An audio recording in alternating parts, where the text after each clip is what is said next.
Good morning, everybody. Chris Profi, Musically Obsessed. I got to go outside and dig myself out of the snow today. We've got about over a foot of snow here in Poughkeepsie, New York.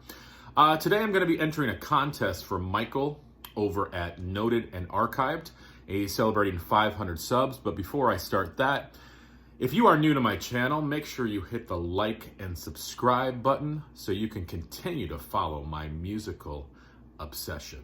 All right, so Michael, like I said, is having a contest, and he's celebrating 500 subscribers.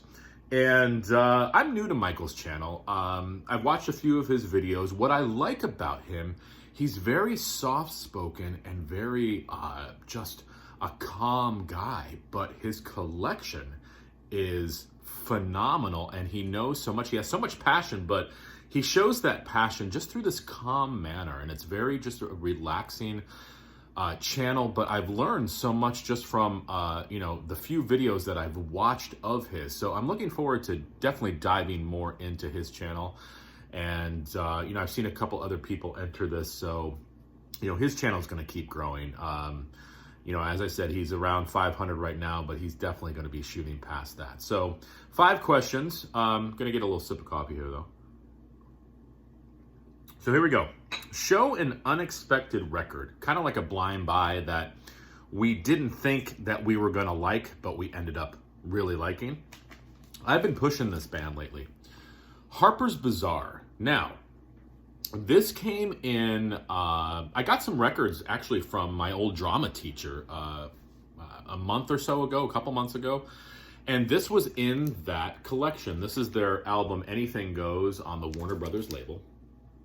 Okay. I didn't really know anything about Harpers Bazaar. I, looked at the cover. It wasn't anything that really kind of drew me in at all. So, I really wasn't expecting much. And then I put the record on the turntable, and I was blown away.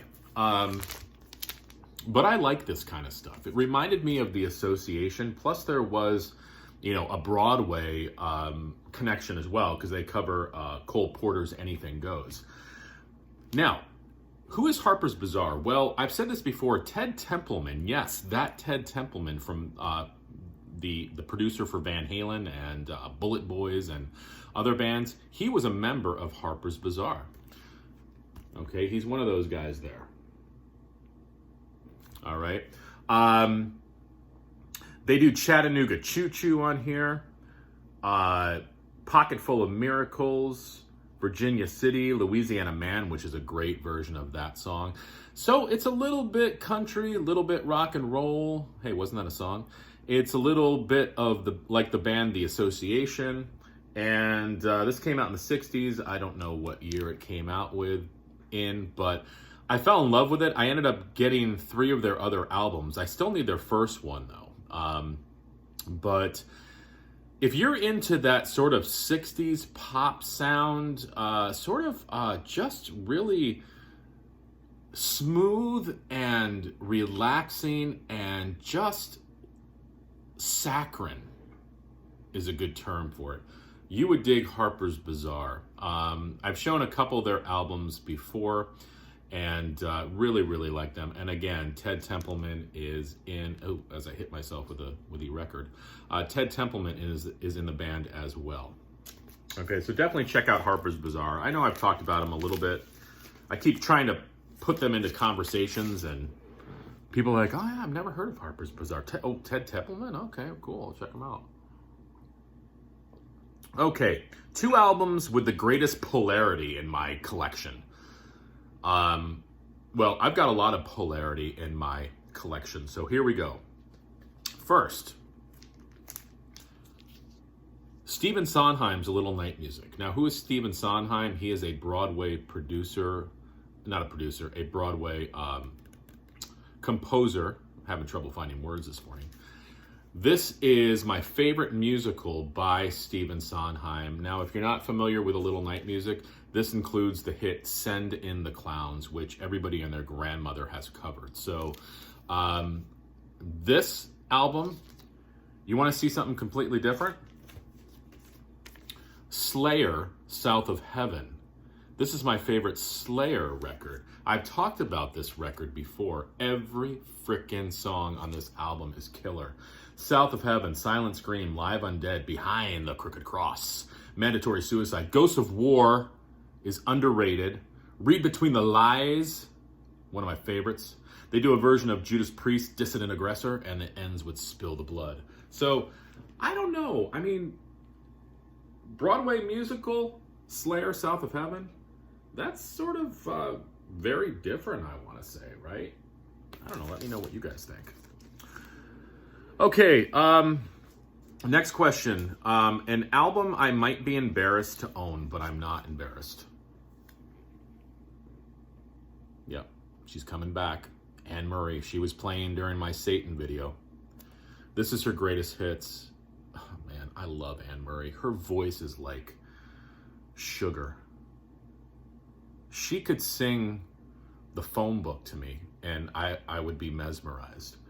I'm telling you right now, Snowbird, Danny's song, You Needed Me. Oh my God, that song kills me every time I listen to it. She does a great version of Daydream Believer on here. Could I have this dance? Man, if I ever get married again, if I ever get married again, that song could play at my wedding. Just saying. So Anne Murray, some people might be embarrassed to have you in their collection. I am not. Love you. Love your music. Love your voice. Her voice is like a warm blanket. It just, I don't know, does something for me. And again, all kidding aside, I really, really do like Anne Murray. Okay, so my most listened to album. Well, I'm going to show you the most listened to album over the last week. This one has really caught on like wildfire, and I've shown this before. This is the Four Seasons, the Genuine Imitation Life Gazette. This is their psychedelic album. Came out in 1969. It's linked to Frank Sinatra's Watertown because it's also written by Bob Gaudio. And they took a big chance with this album. A lot of people didn't like it. I dig it. I'm trying to push this album as well. If you're into the Four Seasons, if you're into albums that sort of don't fall into a normal band's category, check out the Four Seasons, the Genuine Imitation Life Gazette. Really, really, really killer record. Not as psychedelic as you would think. There are some elements, and as I've said in past videos, I get an Association vibe. I say that a lot. The Association, love the Association. We don't talk about them that often. I think they influence more bands than we think. Just saying. All right, last question. First VC video channel that I saw and subscribed to. It's got to be one of these three guys. I can't really remember. It was either Bill over at Vinylverse or Gregory Short or Ron Haggerty. It was one of those guys that I subbed first, and those were the guys that sort of promoted my channel in the beginning as well. A recent VC channel that I subbed to, this was easy. I just subbed to Bass to Bass. Not Ace of Base, Bass to Bass. Who is Bass to Bass? It's Glenn Kellaway, my friend Glenn Kellaway, and Lisa T, another member of the VC. They both play the bass, and they love everything to do with the bass guitar. So they have this channel that they've just started. I think they only have 2 videos. It's gonna grow more, where they discuss the bass guitar, everything bass, their love of bass, their journey through the low end of the bass. So what 2 better people, right? So I'll leave the link to Bass below. Go over and check that out. Man, I want to listen to Ace of Base now because I've got the sign. It opened up my eyes. I've got the sign. I saw the sign. There you go.